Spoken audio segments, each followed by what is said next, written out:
Bonjour, bonsoir à toutes et à tous et bienvenue dans une émission de partage, bienvenue dans une émission De plaisir, et bienvenue dans une émission de partage du plaisir. Bienvenue dans D'Explora. Bonsoir Timothée. Eh bien le bonsoir, ça fait très plaisir de se retrouver dans cette ambiance un peu cosy. Voilà, parler de cinéphiles à plusieurs, c'est ce qu'on fait un peu tout le temps dans cette émission, mais d'habitude vous êtes simplement là derrière le micro à m'écouter divaguer et raconter des conneries en essayant de produire une analyse sur le cinéma. Cette fois, Timothée est parmi nous.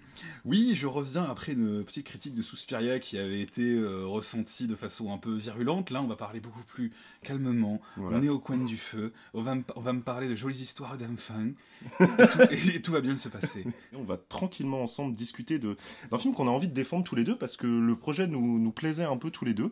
Et puis, on vient de le voir, on sort tout juste de la séance, on avait envie d'en parler un petit peu face à vous. Alors, Timothée, présente-nous un peu le film dont il s'agit. Donc on est allé voir The Innocents, d'ailleurs qui s'appelle, alors je ne vais pas tenter de le prononcer en norvégien, mais s'appelle l'innocent en norvégien, donc sûrement une signification différente, mais on y reviendra plus tard. Film qui est une coproduction européenne où beaucoup de pays scandinaves ont été impliqués, et qui en gros raconte la vie dans une petite cité, dans une petite bourgade de Scandinavie. Enfin je dis bourgade, en fait on ne sort jamais de la cité, donc on ne sait littéralement pas ce qui se passe à l'extérieur, dans laquelle des enfants qui sont en vacances d'été vont se rencontrer, devenir amis, et développer des facultés un peu extraordinaires qui vont dépasser le simple jeu d'enfant et tirer le film vers l'angoisse, voire le cauchemar. Voilà, pour le coup, c'est vrai que dès le résumé, on peut le voir un peu. Hein, c'est clairement un film qui est aux confins des genres, même aux confins des chemins, hein, comme le montre la multiplicité des pays producteurs. C'est un film qui va un peu dans toutes les directions. C'est un film pour lequel on a plein d'amour, j'ai l'impression, en général. Mais avec lequel on a quelques petits points de désaccord, et en fait, c'est ce qu'on se disait un peu en sortant du ciné, en fait, nos points de désaccord sont des volontés de l'améliorer, ou en tout cas avec une autre vision, ce qui montre qu'en fait, on a envie de défendre le film. Complètement, je trouve que c'est une vraie réussite, je trouve qu'il y a plein de choses super intéressantes dans le film. Je sais pas du tout si c'est un premier film ou pas, mais je pense Il me semble que c'est le premier film de son metteur en scène, et le réalisateur est habituellement le scénariste des films de Joachim Trier. Donc ça explique, je pense, beaucoup de choses.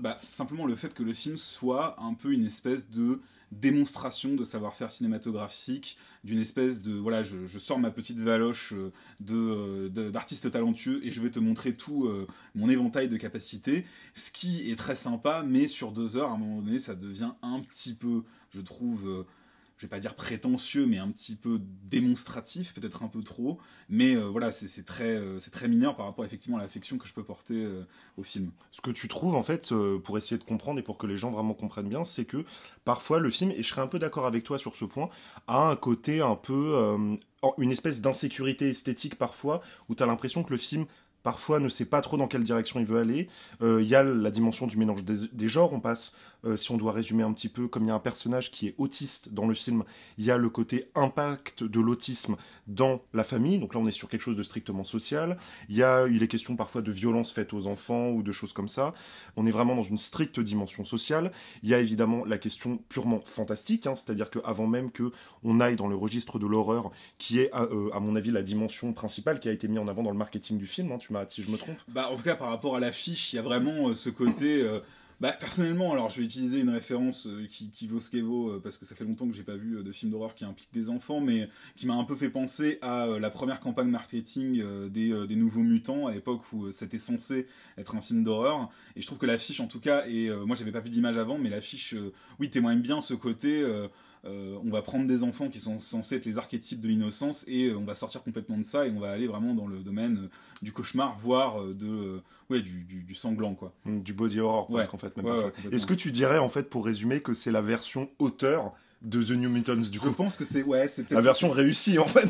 Oui, c'est ça, c'est la version réussie de The New Mutants. Peut-être aussi, ce que tu disais tout à l'heure, voilà, c'est un film qui est à la croisée des chemins sur le plan de production, parce que donc, ça implique beaucoup de pays.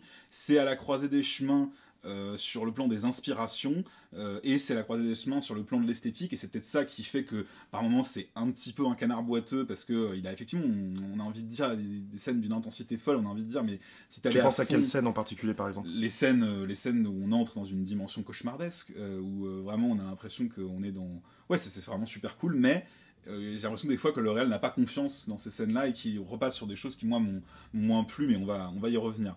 Alors histoire un petit peu donc d'enclencher le processus analytique et de critique en même temps, qui donc va être un peu sur le format question-réponse. On va s'auto-interroger tous les deux et essayer à deux de mutualiser l'espace critique pour en faire sortir une réflexion commune. Moi vraiment, et ça je t'en ai parlé tout de suite, ce qui m'a tout de suite vraiment plu dans le film, c'est la dimension très Stephen King du récit, et j'insiste sur le fait que je parle du Stephen King écrivant. C'est-à-dire vraiment construire une dimension horrifique qui est strictement circonscrite aux enfants et qui ne fait quasiment jamais intervenir les adultes. Hein, tu seras d'accord avec moi, les adultes ne sont quasiment jamais mis en contact avec les éléments fantastiques dans le film, et il n'y a aucune, comment est-ce que on pourrait dire ça, prise de recul d'un regard adulte sur le fantastique. C'est-à-dire que le fantastique est regardé à travers les yeux d'un enfant et jusqu'au boutisme. C'est-à-dire vraiment avec des enfants qui parfois ne se rendent pas compte qu'ils sont en train de produire des actes malveillants ou des actes mauvais. Et je pense que c'est justement la grande force du film qui, personnellement, moi, m'a beaucoup fait penser au premier tome du roman Ça, donc de Stephen King, qui est beaucoup dans cette logique-là de les enfants qui sont entre eux, qui se font violence entre eux, qui apprennent à être amis, à grandir entre eux. Et moi, c'est un plaisir de lecture que j'avais quand j'étais plus jeune et que je lisais les romans de Stephen King et que j'ai vraiment complètement retrouvé dans le film. Ouais, je suis tout à fait d'accord avec toi. Moi, il y a surtout un truc qui m'a marqué, c'est que tu dis il n'y a aucun regard extérieur qui vient, et en fait, je trouve que c'est pas seulement au niveau des enfants. Je trouve qu'en fait, le film est un peu une espèce de poupée russe de microcosme. C'est-à-dire qu'on est dans le microcosme de la cité, et d'ailleurs, voilà, on dit le film est norvégien. Apparemment, il parle norvégien, même si personnellement, moi, je n'en sais rien. Moi non plus, hein, je précise.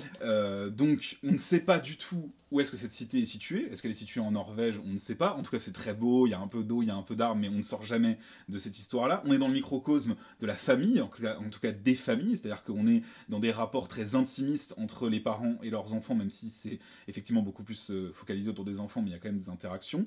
Et on est dans le microcosme de la bulle d'imaginaire que peut se construire un enfant, et qui, effectivement, est quelque chose autour duquel un enfant a aucune distance. C'est-à-dire qu'un enfant, quand il est en train de dire on dirait qu'on est des chevaliers, et ben, il devient un chevalier. Et le film joue cette carte-là à fond. Et je pense que ça, c'est vraiment la très grande réussite du film, c'est d'avoir réussi à incarner à l'écran ce que c'est que l'imaginaire d'un enfant. Ouais, ouais.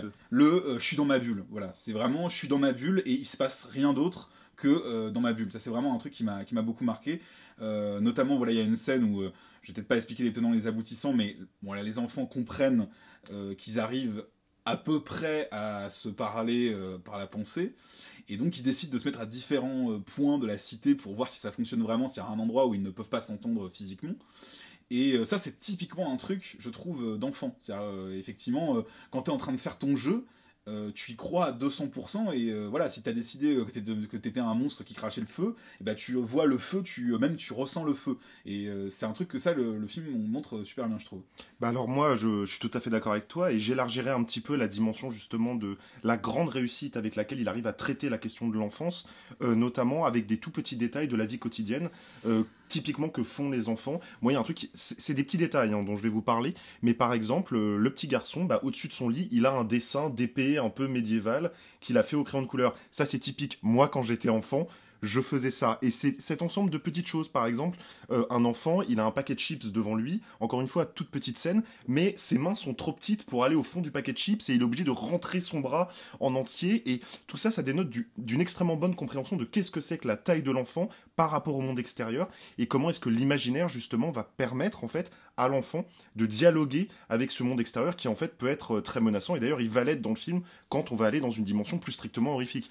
Oui, totalement. Moi, je voudrais juste rajouter un truc avant de rentrer là-dedans, puis après, je laisserai peut-être reprendre le fil question-réponse et un peu plus mener l'analyse, voilà. Mais moi, il y a un truc qui m'a beaucoup marqué, qui, bon, me touche pas personnellement, mais c'est-à-dire, bon, voilà, sans rentrer dans les détails, j'ai des proches qui ont beaucoup bossé dans le domaine de la psychiatrie, et donc qui m'ont beaucoup parlé de ce que c'était l'autisme, et évidemment, sans en avoir côtoyé, sans réellement savoir ce que c'est, j'ai quand même vraiment l'impression que le film retranscrit ça à merveille, et on n'a pas vraiment réussi à savoir si l'actrice qui joue l'enfant autiste est autiste elle-même. En tout cas, c'est remarquable, je trouve, la façon dont elle arrive à capter quelque chose qui apparemment est central, qui est le fait d'être incapable d'accrocher un regard. Et ça, c'est vraiment, je trouve, remarquable. Cette actrice, en plus, est scandinave, est blonde, aux yeux bleus, elle a des yeux bleus immenses et magnifiques, et elle les perd dans l'espace devant elle, sans jamais accrocher le regard de ses proches. Et ça, j'ai trouvé ça très très beau. Et même, il y a une scène où il y a justement elle est un peu en capacité de reprendre le dessus, de recommencer à communiquer par le regard, par la parole. C'est ça qui Et d'ailleurs ça m'a me- beaucoup ouais. touché, voilà. C'est tout ce que je voulais dire. C'est ça qui d'ailleurs me fait dire que, alors c'est une théorie personnelle, pour le coup j'ai pas vérifié l'information, je pense que ce qu'ils ont fait, ce qu'on fait assez souvent en général dans le cas où on doit traiter avec des personnes qui sont handicapées, lourdement handicapées comme ça, en fait on va prendre une autiste plus légère et lui demander d'accentuer son handicap dans le jeu pour qu'elle soit capable après de revenir, comme tu le disais, parce que plus ou moins grâce au pouvoir, elle va être guérie, on met des énormes guillemets sur cette dimension de guérison. Mais tu as dit quelque chose de très intéressant qui pour moi établit presque toute la mise en scène du film, c'est-à-dire elle a les yeux qui cherchent en permanence quelque chose, elle a le regard qui se perd, et en fait quelque part la question de perte du point de vue, elle intervient beaucoup dans le film, il y a beaucoup de plans qui sont à l'envers, il y a beaucoup cette dimension du regard de l'enfant qui sait parfois que ce qu'il fait n'est pas bien, que ce qu'il fait pourrait être fait autrement. Tu vois, il y a toute cette façon de d'un seul coup prendre du recul et de ne pas être capable de comprendre véritablement ce qui est en train de se passer, ce qu'ils sont en train de se faire faire les uns avec les autres. Et cette perte du regard et cette perte du sens moral aussi qui intervient dans le film, parce qu'il y a quand même quelque chose qu'on n'a pas précisé, mais ces gamins sont extrêmement cruels dans The Innocents, en particulier lors de la première scène horrifique qui intervient au bout de 15-20 minutes, qui t'a, je crois, beaucoup marqué Timothée. Oui, oui, tout à fait. Bah, en fait, le truc, c'est que je suis pas forcément très très client de ce genre de films qui sont qui ont une capacité à diluer à leur temporalité. Et c'est vrai que pendant les 15-20 premières minutes, j'ai un peu mis des coups de coude à Clément en disant là, je m'ennuie un petit peu. Et d'un coup, et je trouve que peut-être qu'en fait le film avait compris justement ça, c'est-à-dire il savait que le spectateur commençait un peu à penser à sa liste de courses, et il te dit attends, en fait je suis pas du tout, mais alors pas du tout là pour rigoler. C'est-à-dire que justement il y a un de ces plans que tu décrivais qui sont en regard d'enfant, c'est-à-dire que juste avant cette scène qui m'a marqué, où la petite fille est à l'envers, elle voit un avion qui passe au-dessus de son immeuble, et vraiment là, moi à ce moment-là, où pour l'instant il s'était absolument rien se passé de fantastique, je me commençais à me dire, alors oui, est-ce que c'est un film social, est-ce qu'il veut montrer la réalité d'une petite famille dans une cité qui, bon, est plutôt chouette, mais Qui on cherche comprend- sa place. voilà, c'est ça, un truc. Et en fait, pas du tout. Voilà. Donc, je ne rentrerai pas tout à fait dans le détail de cette scène, mais il y a un animal mignon auquel il va arriver des trucs pas cool. Et j'ai saisi mon pull dans les mains, j'ai serré les poings parce que j'ai été capté. C'est-à-dire que vraiment là, le film m'a dit non mais attends, t'es en train de t'ennuyer, mais pas du tout ce qui va se passer dans mon film. Et ça, c'était vraiment chouette. Parce que pour le coup, c'est vrai, et je trouve que cette scène en est très représentative, c'est que l'horreur dans ce film passe beaucoup à travers la question du corps et la question de douleur qu'on va infliger au corps. Ce qui est assez intéressant parce que ça permet de jouer, tu parlais dans l'intro de la dimension horrifique puis onirique quasiment du film, et je suis assez d'accord avec ça. Ce qui est intéressant, c'est qu'il va aller piocher dans plein de registres cinématographiques de l'horreur. On va avoir des séquences qui sont des séquences vraiment de douleur physique, hein. Je pense à la séquence où un personnage a un énorme copeau de bois dans la jambe, par exemple, pendant assez longtemps. Et puis, il y a toutes les séquences d'hallucination qui, elles, vont aller chercher vers totalement autre chose, dans la représentation du fantôme, dans vraiment où on est dans quelque chose de beaucoup plus, pour le coup, strictement... je sais pas, on va vers le film d'exorcisme. Enfin, tu vois, moi, j'ai un peu eu cette impression-là, quoi. Il y a un truc qui lie en tout cas tous les domaines de l'horreur, c'est le domaine sonore. Voilà, il s'en donne à cœur joint, un craquement d'os, voilà, coup de couteau, etc. On s'est presque dit au début du film, moi j'ai eu la sensation qu'il y avait eu un problème dans notre salle et que le son était trop fort. Et en fait, pas du tout. Je pense que effectivement, le réalisateur a très bien compris qu'il y a certains spectateurs comme moi qui sont pas très très courageux et qui vont avoir tendance à se cacher les yeux ou à dire ah j'ai cligné des yeux un peu longtemps, j'ai loupé cette scène parce que c'est trop intense. Et en fait le son vient te dire mais en fait il y a aucune prise de recul possible quoi. Tu peux pas t'évader.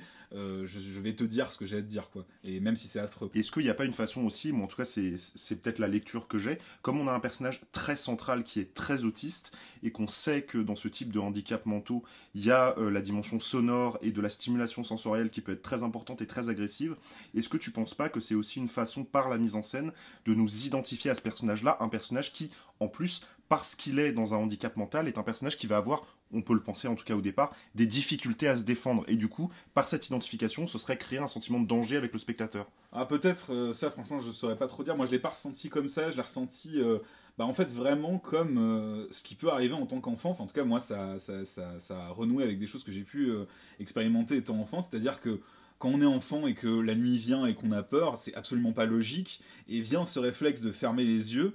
Et en fait, quand on est enfant, ça a l'effet strictement inverse. C'est-à-dire que finalement, le fait de fermer les yeux va nous confronter encore plus à nos fantasmes, à nos peurs, et nos sens vont prendre le relais, et le moindre son va être interprété comme un monstre qui va se déplacer, ou comme quelque chose de très grave, et le fait que le son soit au maximum fait que même quand on essaie de fermer les yeux ou de détourner le regard, on est toujours ramené à ce qui se passe dans le film, et ça c'est très fort, je trouve.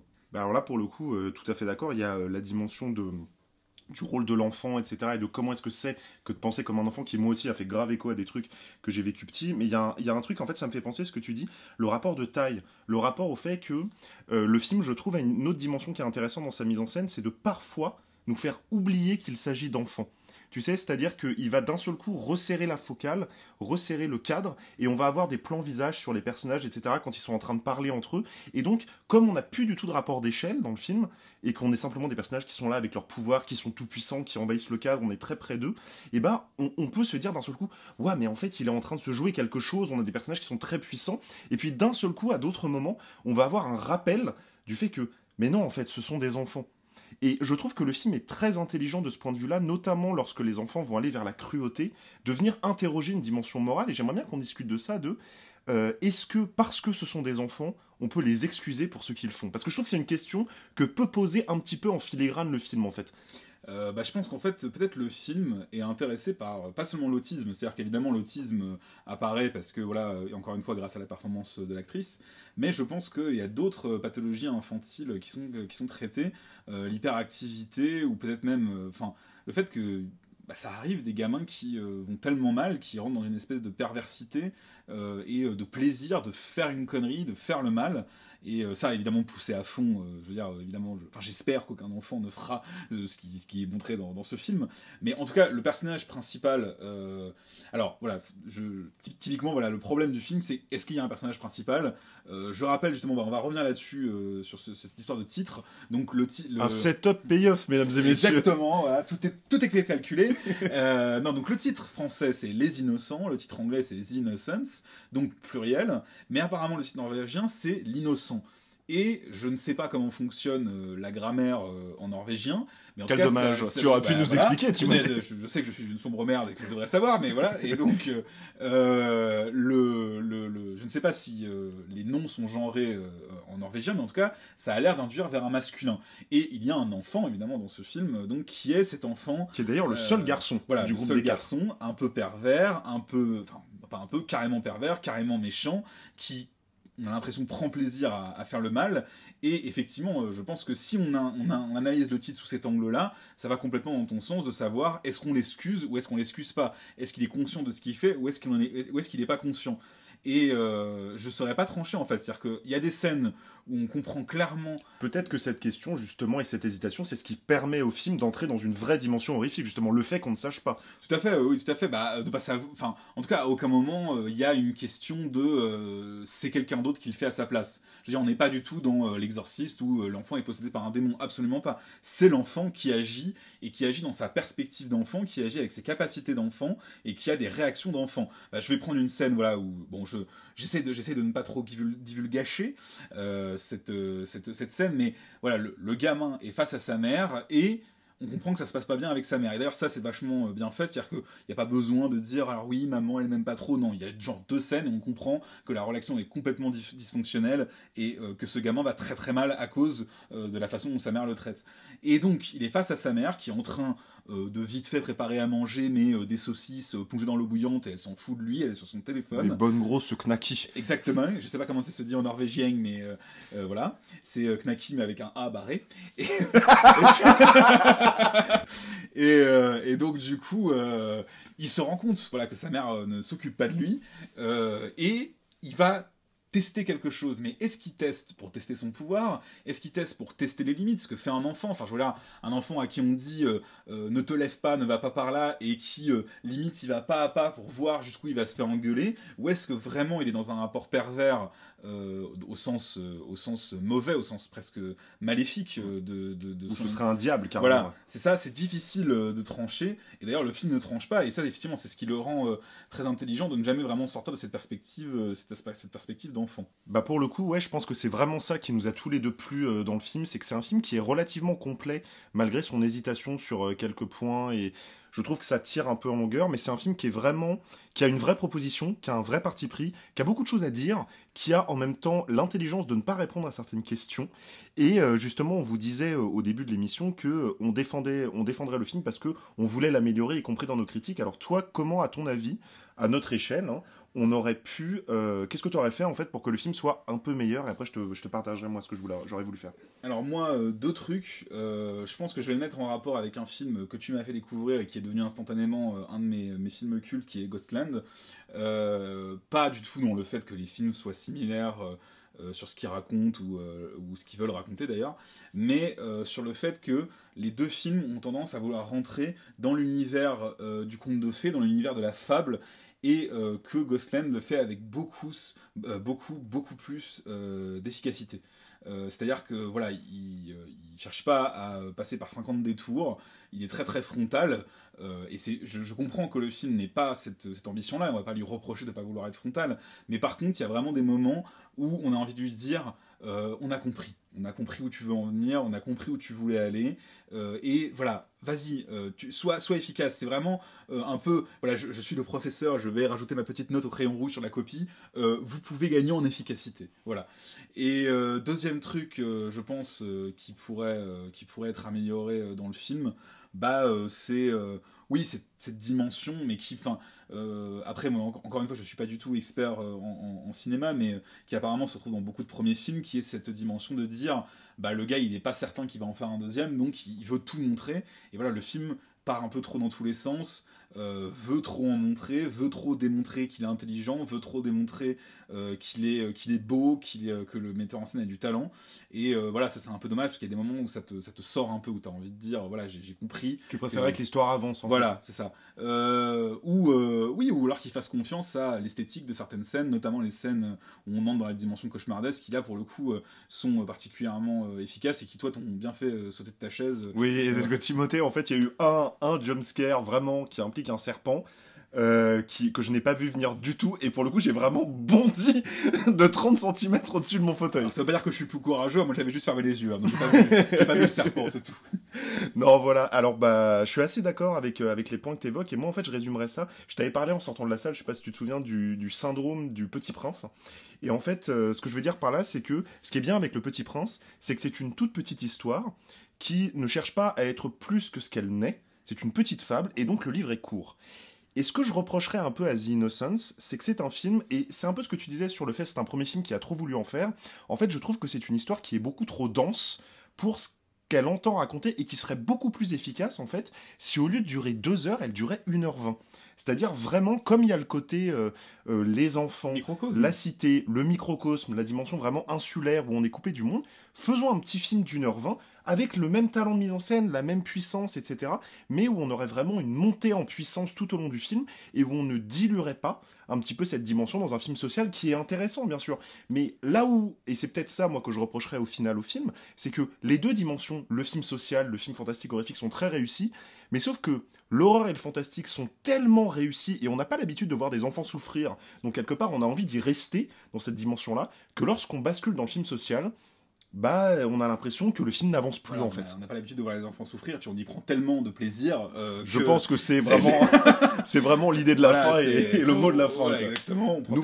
On prend tellement de plaisir à voir souffrir les enfants qu'on voudrait rester dans cette dimension-là. Et le mot de la fin, c'est, moi, en tout cas, de ma petite portée de simple spectateur, allez-y, faites confiance à un film qui va vous sortir de vos habitudes. Voilà, en espérant que le gars continue et qu'il nous fasse d'autres jolis films, hein, voilà. Bah moi je suis tout à fait d'accord. Donnez vraiment votre chance à ce film. C'est un premier film, ça a les défauts d'un premier film, mais par contre c'est le genre de proposition qui essaye quelque chose, qui va dans l'horreur tout en restant réaliste, qui n'a pas peur d'aller dans une dimension à la Stephen King, de proposer vraiment un récit à hauteur d'enfant, etc. Je pense que c'est un film qui, malgré ses quelques petites faiblesses, vaut le coup d'être défendu, et c'est pour ça qu'on le défend aujourd'hui. Donc merci de nous avoir écoutés. En attendant, je peux vous encourager à nous suivre respectivement sur nos réseaux sociaux. En ce qui me concerne, c'est @dex le cinéma sur Twitter et Instagram. Non, mais ne me suivez pas, moi. D'accord, très bien. Alors ne le suivez pas. Et puis, moi en tout cas, je reviens très vite pour reparler de films. Et Timothée, peut-être. Peut-être un jour, voilà, si l'envie lui en prend, voilà. Passez une bonne soirée ou une bonne journée, peu importe le moment où vous écoutez ce podcast, et allez voir des films. Des bisous. Salut!